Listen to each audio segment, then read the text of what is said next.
Bismillahirrahmanirrahim. Assalamualaikum warahmatullahi wabarakatuh.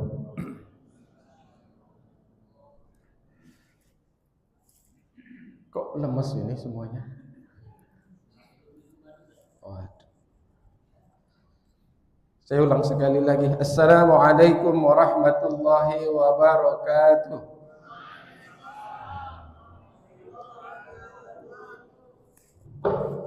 Datang jauh-jauh dari Mayang ke sini, tuan rumahnya lemes semua, enggak semangat saya.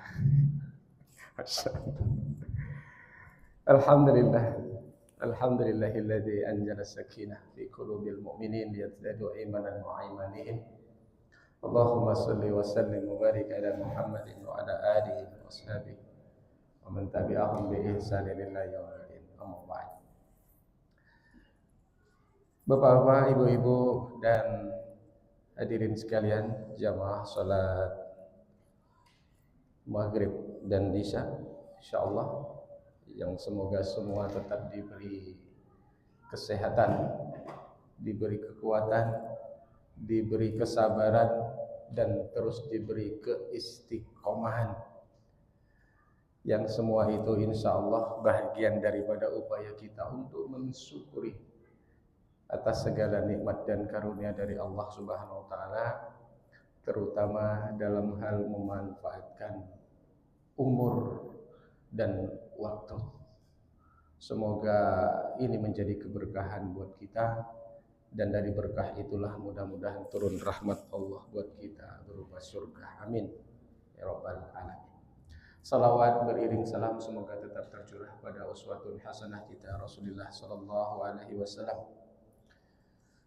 Dan semoga semua kita adalah umat-umatnya yang insya Allah akan terus diberi kemudahan oleh Allah dalam menghidupkan sunnah-sunnahnya. Baik Bapak Ibu yang dimuliakan Allah, tema yang akan terus saya gaungkan tidak akan keluar dari tema yang berkenaan dengan adab, akhlak, sejarah, dan kesehatan Islam. Karena itulah bidang saya, maka jangan menanyakan hal lain, karena ada pakar-pakar yang lain nanti di Muhammadiyah ini. Saya akan berbicara sesuai dengan koridor keilmuan yang saya miliki saja. Baik, dalam pertemuan bulan yang lalu kita sudah membedah bagaimana kondisi keadaan kecerdasan orang-orang Israel yang pada akhirnya kecerdasan itu sendiri membuat mereka sombong, yang kemudian hingga hari ini berita baik di media mainstream dan media digital lainnya, kondisi di daerah Timur Tengah umumnya masih dalam kondisi suasana yang tanda kutip kaos. Mudah-mudahan ada titik terang nanti dari pertandingan peluru rudal ini, siapa yang paling menang nanti. Allahu a'lam bishawab. Nah, terlepas dari itu semua Bapak Ibu yang dimuliakan Allah, sebagaimana yang telah saya sampaikan di bulan yang lalu, bahwa kita tahu dalam hal kesehatan pun sama. Israel, Yahudi namanya, memang lebih banyak mendominasi temuan-temuan. Tapi hal ini bukan berarti Islam tidak memiliki orang-orang yang jenius, orang-orang yang brilian dalam hal penemuan kesehatan. Kita pernah kenal yang namanya Ibnu Sina. Kita pernah kenal yang namanya Imam Ibnu Qayyim Al-Jauziyah, ya. Dan banyak lagi ulama-ulama kita. Bahkan Rasulullah sendiri oleh orang-orang Barat yang menekuni bidang ilmu kesehatan menyebutkan Rasulullah is my doctor. Rasulullah adalah dokter buat saya. Mengapa? Karena apa yang beliau ucapkan dan apa yang beliau lakukan pada dasarnya mencakup baik itu kesehatan rohani dan jasmani. Hari ini saya ingin menyampaikan, mencuri sedikit tadi panitia sudah menyampaikan tema kita yang lebih menjurus kepada kesehatan dalam perspektif Tibun Nabawi, atau lebih mengerucut lagi dengan kasus pertanyaan yang terakhir di bulan yang lalu. Masih ingat ada bapak-bapak yang tanya tentang vaksin? Hadir nggak hari ini? Bapaknya hadir nggak tentang vaksin? Karena setelah pembahasan bulan yang lalu, banyak sekali yang datang ke klinik saya, akhirnya diskusi. Ada 3 rombongan seingat saya dari Muhammadiyah saja. Ya, diskusi tentang masalah vaksin itu sendiri. Coba tunjuk tangan, saya ingin mendata dulu. Dari kita yang hadir hari ini, yang kemarin kena kasus COVID dan sudah divaksin, 1, 2, 3, angkat tangan. Gak apa-apa, jangan malu. Sudah divaksin?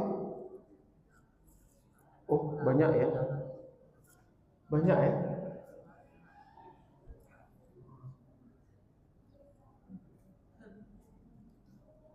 Ini gejala yang kedua bukan? Karena gejala pertama dulu apa? Gejala yang heboh dulu pertama di tahun 2005, berawal dari 2004. Ada sebuah virus yang kita kenal H5N1. Masih ingat virus apa? Flu burung. Burung tidak salah, disalah-salah itu. Akhirnya salah satunya apa? Yang kasihan para peternak ayam.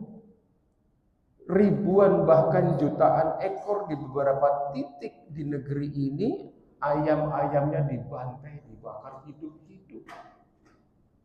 Karena berdasarkan informasi dari WHO yang menurunkan tim, terjadi penularannya melalui ayam. Sehingga orang jarang makan ayam. Peternak ayam gulung tikar. Efeknya simpel. Dan di 2005 WHO menentukan lagi terjadi kasus ketika H5N1 itu merebak sampai di daerah dataran tinggi Karo, Sumatera Utara. Apa kata orang WHO? Ternyata penularannya bukan cuma dari binatang ke manusia, tapi sekarang sudah sampai pada pandemi dari manusia ke manusia. Heboh. Menteri Kesehatan kita saat itu siapa? Profesor Dr. Fadilah Supari, sempat berontak. SBY yang jadi presiden pun saat itu sempat berontak. Karena apa? Efeknya menjadi luar biasa kalau itu terjadi. Karena Indonesia akan diisolasi, pasti nggak boleh keluar. Dan ternyata dari situlah awal mula saya akhirnya terjun, pingin mendalami bidang kesehatan, wabil khusus tentang masalah vaksinasi itu sendiri. 2006 saya belajar tentang masalah vaksinasi, akhirnya ketemu. Oh, Indonesia waktu itu sudah mengirimkan sampel ke WHO. Karena syaratnya gitu Pak, Bu. Jadi supaya tahu nih, ya, keadaan dunia kesehatan internasional, bukan cuma di Indonesia.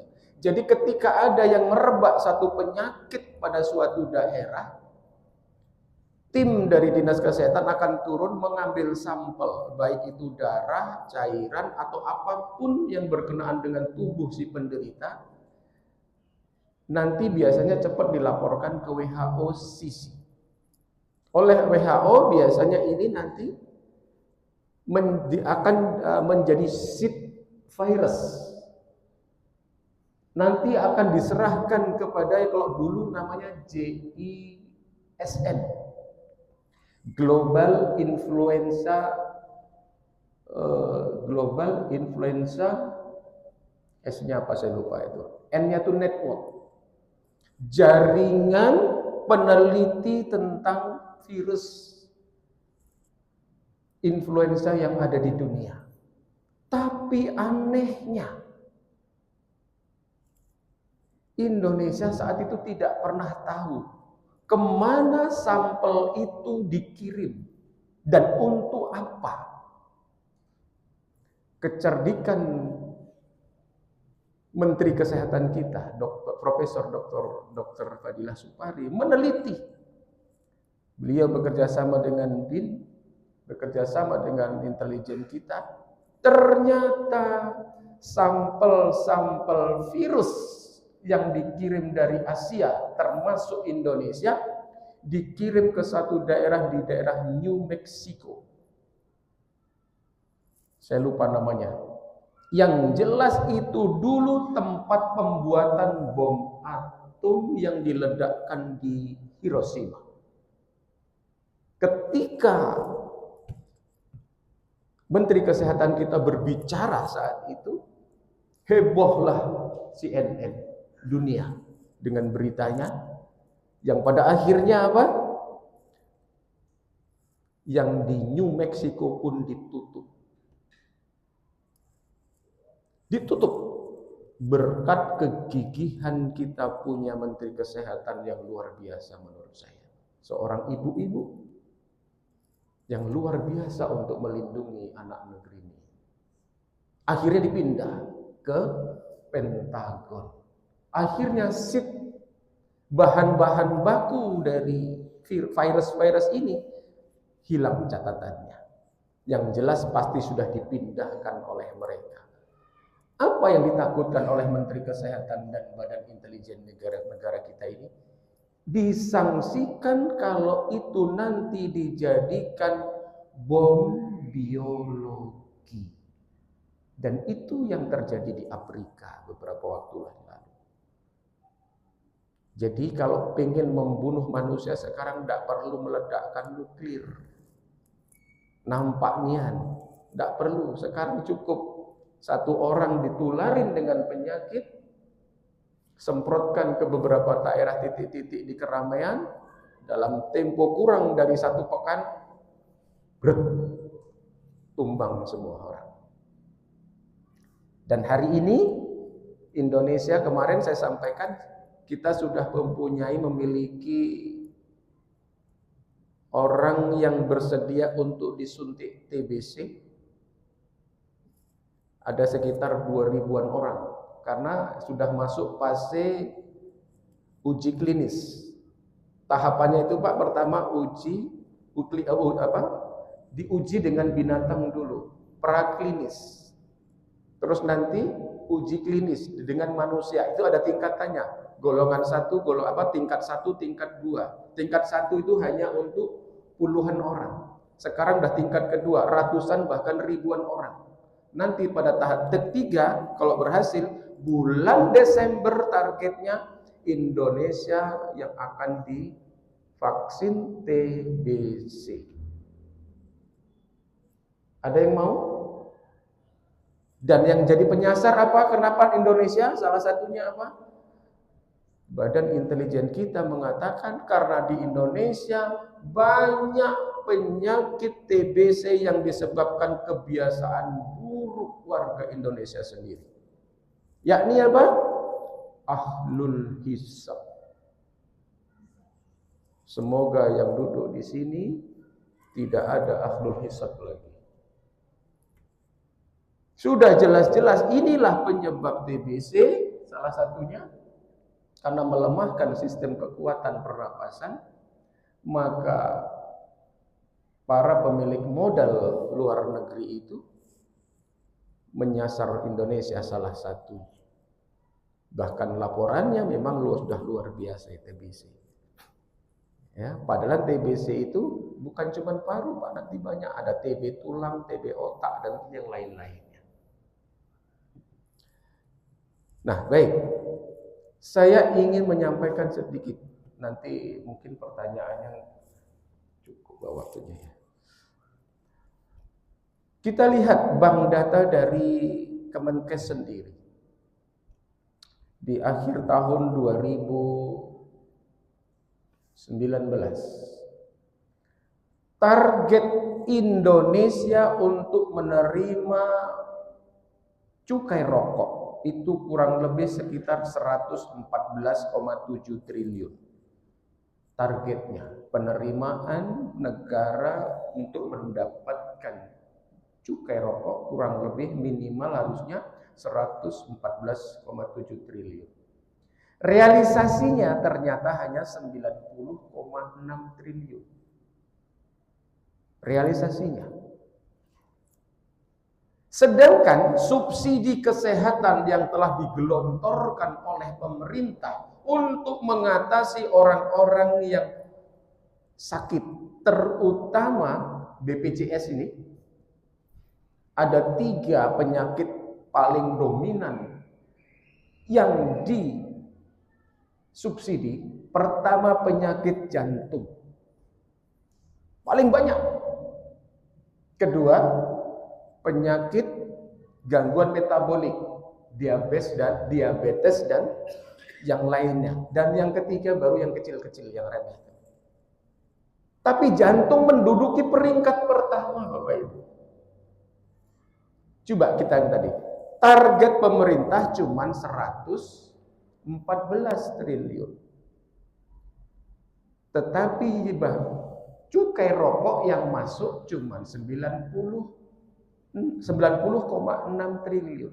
Sementara uang untuk mengobati orang yang sakit akibat rokok 120 triliun lebih. Ini kalau dalam hukum matematika untung atau rugi?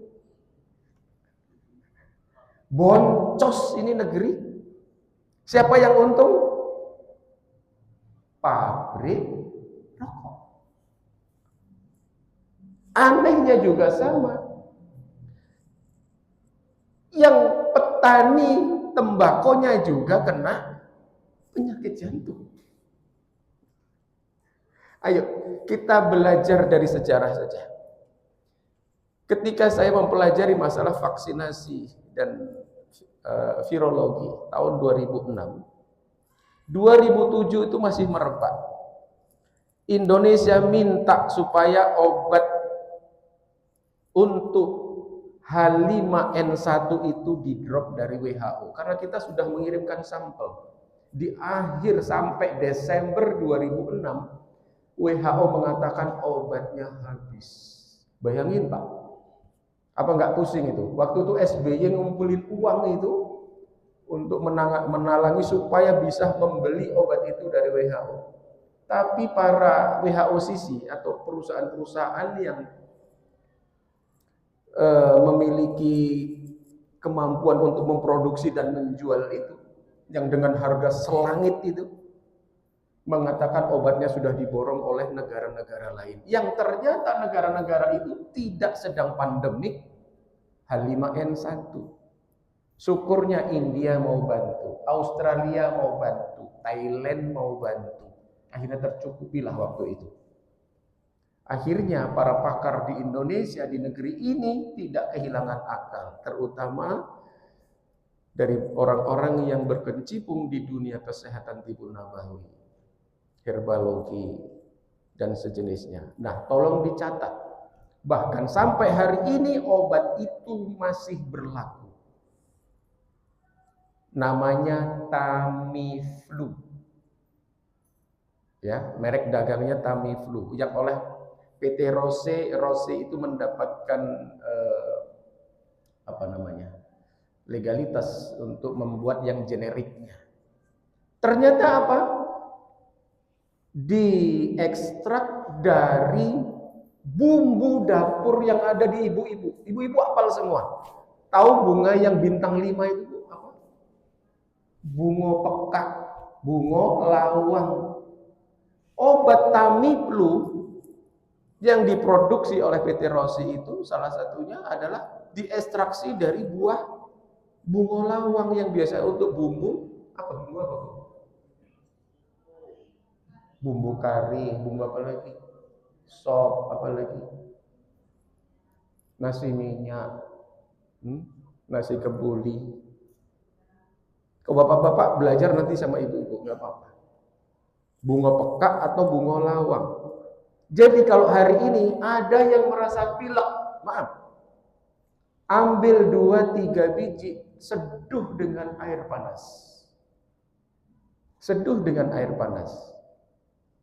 Kalau disertai dengan ada batuk kecil seperti saya, perjalanan kemarin, tambahin dengan yang bulat. Apa Bu teman bunga pekak? Kapulaga. Ya, brotowali itu pahit, itu bukan untuk itu. Ya. Apalagi? Jadi pemanisnya apa? Cukup dengan madu. Udah 3 ini Bapak Ibu, mudah-mudahan yang hadir di sini nanti praktekkan sendiri di rumah. Sudah itu hasilnya seperti apa, SMS-kan ke saya. Berarti kalau tidak cocok berarti ada yang kurang. Tergantung lagi nanti dari tingkat strain penyakitnya. Tapi umumnya ini menjadi bahan baku utama sampai hari ini. Jadi tidak usah repot-repot. Maka saya berharap mudah-mudahan besok terbebas dan tidak ada yang kena suntik vaksinasi TBC. Bukan kita tidak mendukung program pemerintah, bukan. Dari semenjak tahun 2009 ketika Aisyah bertanya ke Dewan Tarjih tentang masalah vaksin, Dewan Tarjih sudah menjawab boleh digunakan. Dewan Tarjih Pusat sudah memutuskan kita boleh divaksin dengan catatan. Apa catatannya? 1, halal. Yang kedua, aman berdasarkan kaidah penelitian kesehatan. 2 ini disyaratkan oleh Muhammadiyah. Muhammadiyah selalu mendukung menjadi program pemerintah kalau memang itu baik. Dan karena untuk lebih baik menjaga daripada mengobati, maka diperbolehkan. Tapi dengan catatan tadi. Hanya seperti yang saya sampaikan kemarin. Yakinkah kita bahwa semua vaksin yang sudah diproduksi oleh perusahaan-perusahaan dari luar negeri itu halal? Wallahu a'lam. Karena sampai hari ini untuk memecahkan protein daripada sid virusnya itu menggunakan tripsin. Apa itu tripsin? Lemak babi. Meskipun dalam akhirnya, dalam ending hasil akhirnya itu tidak ada lagi tripsin, tetapi proses ini yang menjadi dilematik di kita. Meskipun akhirnya MUI ngalah, salah satunya apa? Vaksin meningitis. Ya, akhirnya MUI tanda tangan, ya disetujui dengan catatan. Dengan catatan apa? Kalau ada nanti yang lebih baik dan halal, maka itu akan lebih diprioritaskan dan diutamakan. Yang kedua catatannya, ini dibolehkan berlaku oleh karena keharusan bagi setiap siapapun yang mau masuk tanah suci harus sudah mendapat vaksin meningitis. Wah, repot Pak. Saya sudah sampaikan kemarin kan, 124.000 jamaah setiap tahun dari Indonesia berdoa di depan Multajam, berdoa di belakang makam Ibrahim, berdoa di Raudhah, berdoa di Hijr Ismail. Itu tempat-tempat mustazab yang Allah sendiri mengatakan, yang Rasulullah mengatakan, Allah malu ketika ada seorang hambanya berdoa di multazam tetapi tidak dikabulkan. Rasulullah mengatakan begitu.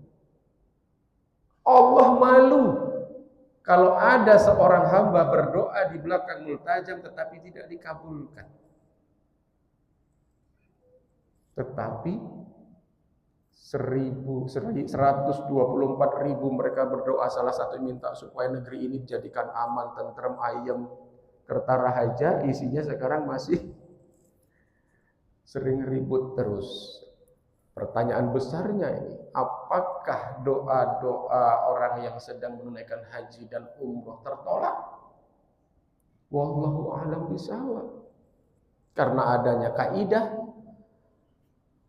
apapun yang masuk ke dalam tubuh, apakah itu berupa makanan, minuman, dan apapun itu, kalau bersumber dari yang haram, maka itulah yang akan menjadi hijab, penutup dari setiap doa-doa yang kita panjatkan. Maka berhati-hati dengan masalah makanan dan minuman haram. Jangan dianggap sepele. Korupsi haram. Ketika ditanya, kenapa gaji Bapak sudah besar masih juga korupsi? Untuk membiayai kehidupan yang haram itu memang gak cukup dari gaji yang halal. Repot jadinya. Nah, Bapak Ibu yang dimuliakan Allah, apa yang saya sampaikan tadi setidaknya harus menjadi perhatian kita bersama memang. Hari ini memang kita dihadapkan dengan berbagai macam problematika masalah kesehatan. Dan saya sangat terus terang tertarik dengan hal ini. Karena banyak sesepuh-sesepuh kita, orang-orang tua kita, kalau bisa biarlah mereka itu mati dalam keadaan ketika sedang sujud, ketika sedang khutbah, ketika sedang menyampaikan kajian, ketika sedang ibadah. Jangan ketika sedang di rumah sakit berjuang melawan penyakitnya. Meskipun itu sebagian daripada penggugur dosa, tapi kita berharap kita harus menjadi bagian pembawa kesehatan. Dan insya Allah Muhammadiyah yang hari ini punya 114 rumah sakit, ditambah lagi dengan ribuan klinik-klinik, baik tipe A maupun Pratama yang ada di Indonesia, menjadi salah satu bukti bahwa Muhammadiyah care terhadap kesehatan warga. Nah, mari sama-sama kita mulai ini, ya, untuk bisa hidup dengan yang lebih sehat. Nah, harapan saya ini saya sampaikan supaya nanti ketika ada yang berminat untuk mendalami bidang-bidang kesehatan seperti ini, sampaikan nanti kepada ketua PDC-nya, kumpulkan sesempatnya waktu, nanti saya usahakan untuk memberikan hal-hal yang berkenaan dengan Tibun Nabawi. Saya sudah merasa capek, sejujur-jujur, karena dah 26 tahun terjun di dunia Tibun Nabawi, yang kadang jam 3 pagi digedor hanya orang untuk minta ruqyah. Ya, masih sempoyongan, belum cukup tidur, digedor, tak tolong, ada yang kesurupan, tak tolong, ada yang begini begitu. Nah, ini nanti balik dari sini masih juga mampir tempat satu pasien lagi nanti di daerah Mayang juga. Seorang guru yang juga sedang luar biasa sakitnya. Maka saya berharap, ya, nanti kumpulkan. Ini ketua PDC-nya nanti dibentuk nanti. Jadi ada setiap masjid kita ada layanan umum yang khusus juga membuka untuk Tibun Nabawi. Saya berharap nanti di sini kan ada Lazismu, ya, nanti bisa memfasilitasi untuk buat klinik kecil-kecilan. Ya. Jadi kita jangan kalah, jangan ketinggalan dengan para ilmu kesehatan kedokteran. Dan yang perlu kita semangati nanti adalah klinik kita yang di Beringin. Sekarang katanya sudah tidur. Sedih, ya, Jambi besar ini, tapi kita punya klinik Pratama sedang tidur hari ini. Maka ayo adik-adik keluarga kita yang memiliki para dokter, perawat, saya dorong untuk dihidupkan lagi. Bila perlu kita sinergi, nggak apa-apa nanti. Ya, seperti yang di Medan sudah sinergi, yang di Surabaya sudah sinergi. Sinergi dari kedokteran dan Tibun Nabawi. Di Jakarta sudah ada. Contohnya di Jakarta Selatan juga sudah bersinergi. Nah, seperti itu harapan saya. Nah, Bapak Ibu yang dimuliakan Allah, berkenaan masih dengan masalah kesehatan yang dalam pandangan perspektif Tibun Nabawi ini. Sebenarnya kalau kita mau merujuk kepada apa yang dahulu pernah saya sampaikan juga dan pernah sama-sama kita kaji, ada beberapa hal yang memang membutuhkan kaderisasi, semangat, ya. Dan selain pelatihan tadi, selain orang-orang yang mau untuk dibina dan dilatih, kebiasaan kita. Kemarin di masjid kampus saya sudah sampaikan, ya, beberapa contoh-contoh untuk mendeteksi. Berapa menit lagi? 11 menit. Baik. Ya, ada beberapa contoh-contoh untuk mendeteksi mana yang sakit dalam tubuh kita dan bagaimana cara penyembuhan yang paling praktis dulu. Jadi ketika sakit jangan buru-buru langsung pergi ke dokter dulu. Ada cara-cara yang diajarkan oleh Rasulullah dan ternyata itu mujarab dan manjur. Ini waktunya tidak cukup. Insya Allah nanti pertemuan bulan depan saya akan coba bahas untuk ini. Ya, nanti ada simple, tapi mungkin kita harus pakai slide nanti. Dan karena pakai slide mungkin waktunya agak ini nanti. Mempersiapkan slide segala sesuatunya supaya lebih enak nanti belajarnya. Oke, saya kasih kesempatan barangkali ada yang ingin didiskusikan dalam tempo waktu 10 menit ke depan. Falyatafaddal maskur. Terima kasih kepada Ustaz sudah menyampaikan materi tentang pengobatan Tibun Nabawi. Kepada jemaah sekalian, seandainya ada yang belum paham atau mungkin ada beberapa pertanyaan yang diajukan, kami persilakan. Silakan Bapak Ibu.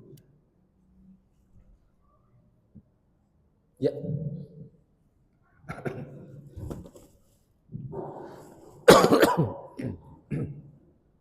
Makasih Ustaz. Saya tertarik dengan vaksin yang Ustaz katakan tadi yang mungkin kita 2019 itu merupakan. Dan saya sendiri sama sekali tidak percaya hal itu memang menjadi sosok yang paling serap gitu. Sehingga saya juga tidak tertarik untuk divaksin pada saat itu. Tapi alhamdulillah ada solusi waktu itu, tanpa vaksin juga masih bisa mendapatkan sertifikat pada saat itu. Nah, saya juga ada sedikit tertarik dengan beberapa artikel di media sosial. Itu katanya vaksin itu sendiri berdampak kepada penyempitan pembuluh darah. Nah, yang ingin saya sampaikan apakah benar? Karena ada beberapa yang saya temukan, di antaranya ada teman-teman saudara-saudara yang rata-rata kena serangan jantung saat ini. Saya tanya mereka itu rata-rata kena vaksin gitu kan. Nah, apakah itu memang benar dampaknya atau tidak? Mungkin ada sedikit penjelasan buat kami. Masya Allah. Susah dijawab. Ya, berarti sertifikatnya palsu. Gak apa-apa ya. Toh yang ijazah palsu saja aman. Takbirullah. Baik. Tidak semua vaksin akan menyebabkan kerusakan pada pembuluh darah. Tergantung dari kondisi, situasi dan kondisi si klien atau pasien itu sendiri. Makanya salah satu larangan atau kontra vaksin adalah orang yang comorbid. Orang yang punya penyakit-penyakit bawaan yang tingkat akut tidak boleh divaksin. Tidak boleh divaksin. Kan itu kan syaratnya kemarin salah satunya. Ya. Tapi alhamdulillah Bapak punya sertifikat palsu. Sama Pak kita. 1, 2, 3 Pak punya saya asli. Tapi nggak asli, palsu semua. Nggak apa-apa lah. Jadi jangan cemas. Maka yakinkan. Nah, sekarang ini kan TBC. TBC yang diserang apa nanti? Utamanya adalah paru. Paru itu dalam ilmu tibu nabawi, dalam ilmu kesehatan adalah logam. Ya, logam. Logam itu paru-paru. Siapa yang membantu menyehatkan? Nanti maaf, ada buka handphone. 5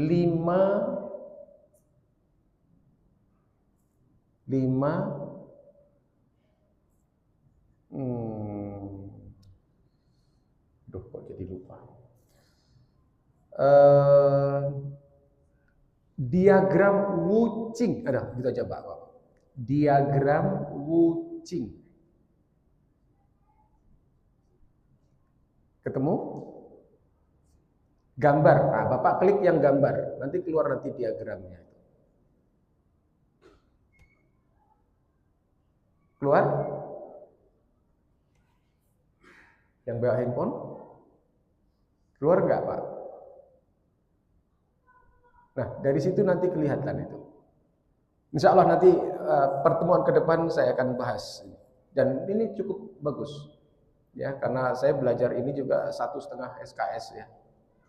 Mudah-mudahan dalam tempo singkat saya bisa jelaskan, dan ini bagus untuk dasar-dasar kesembuhan dan kita.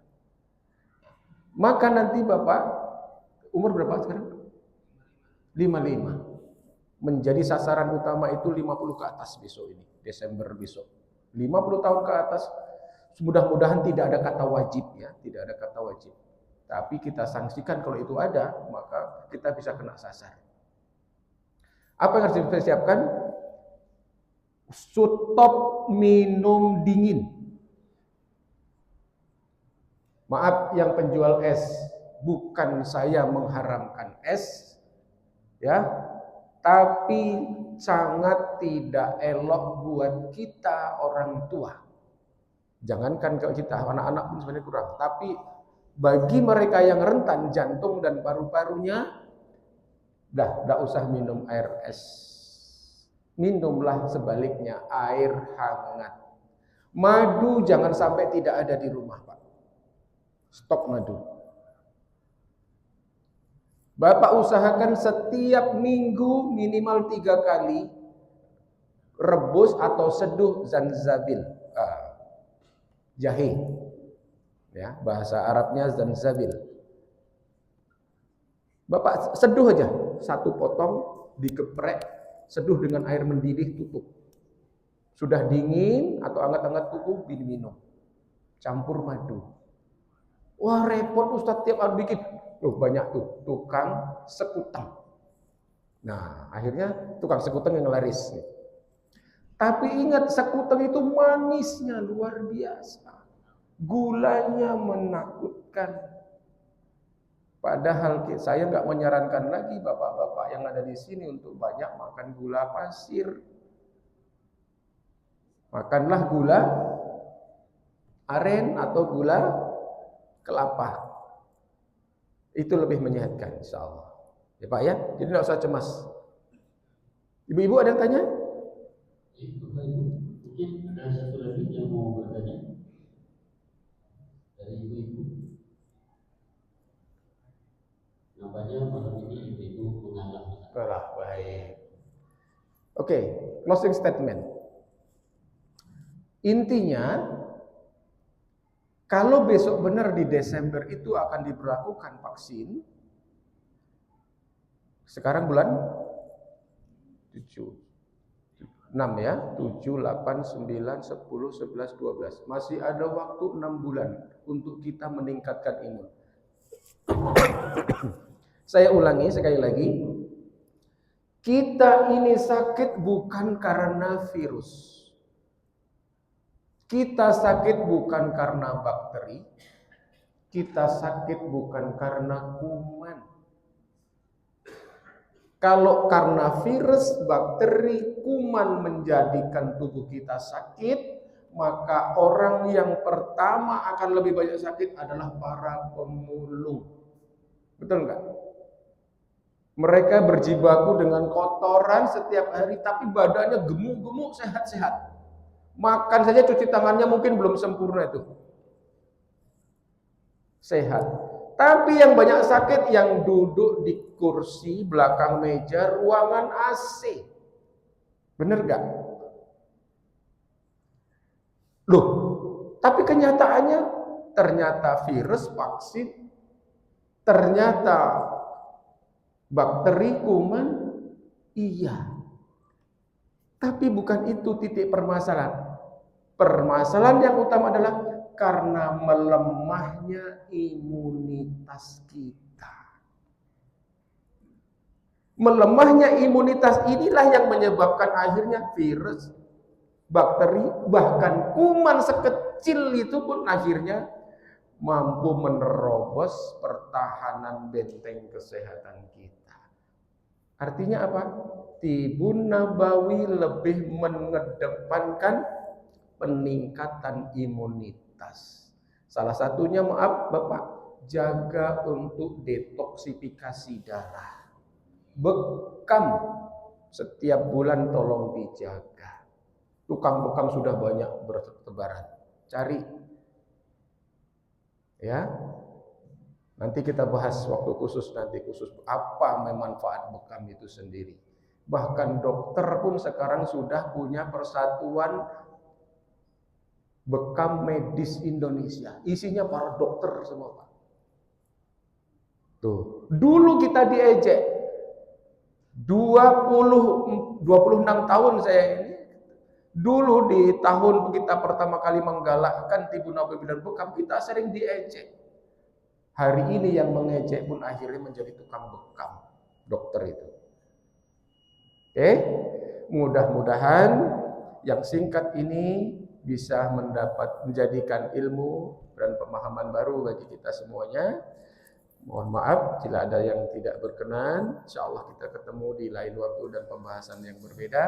Mari sama-sama kita tutup dengan istighfar. Astaghfirullahaladzim, astaghfirullahaladzim, innallaha ghafurur rahim. Kita akhiri dengan sama-sama membaca hamdalah. Alhamdulillahirabbil alamin. Dan kita tutup dengan doa kafaratul majlis. Subhanakallahumma wa bihamdik asyhadu an la ilaha illa anta astaghfiruka wa atubu ilaik. Hadanallahu wa iyyakum ajmain. Wassalamualaikum warahmatullahi wabarakatuh. Waalaikumsalam warahmatullahi wabarakatuh. Jazakallah khairan. Terima kasih Ustaz kepada kita sudah bermanfaat dan bisa kita amalkan dalam kehidupan sehari-hari. Mudah-mudahan jemaah Indonesia Ketiga semua selalu sehat-sehat. Ya Ustaznya sehat, jemaahnya sehat.